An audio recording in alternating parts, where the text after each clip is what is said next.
everybody? This is Pastor Shay, aka Chaplain G, coming back at you with another word of encouragement for today. So, as you can see, this is one of my days off, but I wanted to come and hit y'all with a word of encouragement. Really, it was based off a sermon I heard this weekend, man. It was preached really well, and I really appreciate it. And it comes out of the book of Luke, and it's the story about this wee little man named Zacchaeus. So if you grew up any kind of church background or anything like that, you might have heard the nursery. They put it in nursery rhyme. Zacchaeus was a wee little man, and a wee little man was he. Climbed up in a sycamore tree, the Lord he wanted to see. The Lord passed by and says, Zacchaeus, you come down from there because I'm going to your house today. So it's a whole thing behind it, right? But the pastor this weekend, he preached it really well. And I wanted to come to y'all because there was stuff that I got out of that I thought to myself, man, I think everybody needs to hear this word. And it's three things. There's three things I wanted to bring to y'all. So first, I'm gonna read this story, and then I'm gonna give y'all my three things that I think we could take from it. Right? There's a ton we could take from it, but there's three things I want to give y'all today. So Zacchaeus chapter 19, verse 1. Check this out. It says, he entered Jericho, that's Jesus, and was passing through. And there was a man named Zacchaeus. He was a chief tax collector and was rich. And he was seeking to see who Jesus was, but on account of the crowd, he could not because he was small of stature. So he ran on ahead and climbed up into a sycamore tree to see him, for he was about to pass that way. And when Jesus came to the place, he looked up and said to him, Zacchaeus, hurry and come down, for I must stay at your house today. So he hurried and came down and received him joyfully. And when they saw it, they all grumbled and said, he has gone in to be the guest of a man who is a sinner. And Zacchaeus stood and said to the Lord, behold, Lord, the half of my goods I give to the poor. And if I have defrauded anyone of anything, I restore it fourfold. And Jesus said to him, today salvation has come to this house, since he also is a son of Abraham. For the Son of Man came to seek and save the lost. So, check this out. Zacchaeus, it says, was a tax collector. Tax collectors back in that day, so they were under Roman occupation. They would hire locals to go through and collect taxes from the people. But because the Romans weren't paying these people, they had to make their money by scamming people on top of the taxes they were collecting for the Romans. So you had people that were, not only were they collecting taxes for the Romans, but they were getting rich off the people. And it says here that he was rich, and he was a chief tax collector. So he was an expert at scamming people, right? And so nobody likes a scammer. Nobody says, you know who I want to be friends with? The dude that's always trying to take my money. Nobody does that, right? So Zacchaeus didn't have any friends. And check this out. The loneliness that produces when we live this life without anybody in it. Nobody we can call on when we're hurt. Nobody when we can call on when we're feeling down. We have this concept in the military called the wingman or battle buddy on the Army side. We don't have anybody. And it's a dangerous place because life is always going to come after us, right? And that was Zacchaeus. Zacchaeus probably dealt with depression. He dealt with social anxiety. He probably dealt with everybody always talking bad about him behind his back because anytime he came around, they thought he was coming to steal from him. And so Jesus is coming into town, and Zacchaeus is trying to figure out what's going on. So he climbs up in a sycamore tree, right? So here's a picture of a sycamore tree. It looks pretty climbable. And so he climbs up in there because he's trying to see over the crowd. It says he's small of stature. So I'm in my early 40s.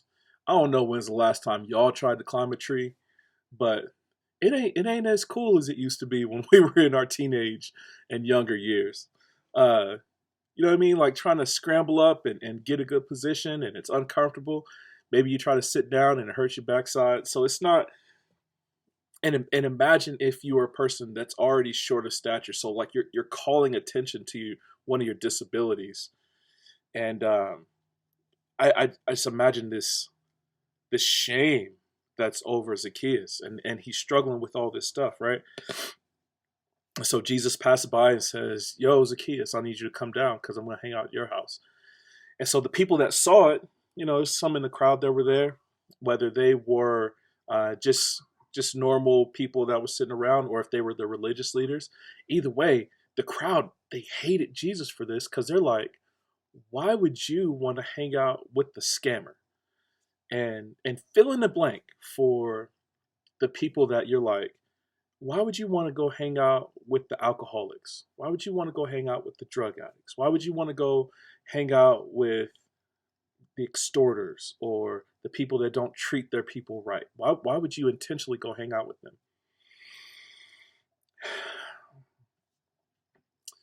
And the key to this, this passage is Jesus coming to say, "I came to seek and save the lost." I came to come and seek those that were the downtrodden, were the at the crags of society, that the ones that everybody else had written off. Those were the ones that Jesus came to be a part of their lives. And the only way he could be a part of their lives is through friendship. So that's my first thing that I want to point out to y'all. We have to extend friendship to people, not just the people that we know we're going to get along with. Sometimes we need to reach out to those that we know we're not going to get along with. And that's tough, man. I'm preaching to the choir real quick. It's a tough thing to reach out to people that you just know you're not going to get along with them. But it's the way that we help Jesus seek and save the lost of this world. So friendship is the first one. Who can you be friends with today? That it would glorify God to be in a friendship with them. So that's my first word of encouragement, right? Jesus goes over to his house, and so he hurries down and he says he receives him joyfully, but the people all grumbled. Check this out. This is my second word of encouragement. You're going to have haters in this life. People are going to hate you. And especially if you're pumping out good stuff into the world, they're just going to dislike you. And I think what we see from this passage, Jesus could care less whether or not the people in this crowd grumbled, and we're getting all antsy, and they're like, why would this dude want to go hang out with that dude? Because kindness will always defeat any kind of hating. As long as we're kind to people, as long as we keep being kind to them, man, the haters can say whatever they want to, but our hands will be clean. And so, somebody treats you bad this week, you got some stuff coming up where people are just going to talk bad about you. Be kind to them anyway, and watch what God does. So that would be my second one, right? Especially for people that are going through this whole religious exemption process. I think somewhere in the process, especially for me, I think I've forgotten to be kind to people sometimes. And it's kind not just to their face, but also when they're not around. Be kind to them. Whew. That's the second one, right? So Zacchaeus is having Jesus over, and they're chilling, and Zacchaeus is, man, the presence of Christ just does stuff to people. And so Zacchaeus says, I know I've cheated people, and not only am I going to repay, but I'm going to give back 4 times what I stole. And so that's my last word of encouragement for you. We are going to hurt people in this life. It's just, it's the way things happen when two human beings rub up against each other. It's just, friction happens sometimes, right? But the encouraging part is when we can look at our lives and say, I need to go repair the damage I've done to that other human being. And there's a restoration that happens. And there is a reconciliation that we get to be a part of that actually makes this life more beautiful. And so, blanked out for a sec there. That's my word of encouragement for everybody, man. Is to seek out friendships, is to utilize kindness, and it's to pursue reconciliation. I know that's tough. I know that this world tries to fight against us at every turn to try to put these things into play, but it's actually what makes life work best, and it's the thing that makes Christ the most famous in this world. So, hope that's encouraging for you. I'm gonna try to put that into practice this week, and I'm gonna encourage you to do the same. But I love y'all. I hope everybody's doing good. We will see you guys next time. Oh, please make sure to like, share, comment, subscribe. Y'all know what to do, and it helps us out. And in just telling people good stuff, and trying to encourage them in their daily walk. But I love y'all. Hope y'all doing well. Until next time, grace and peace.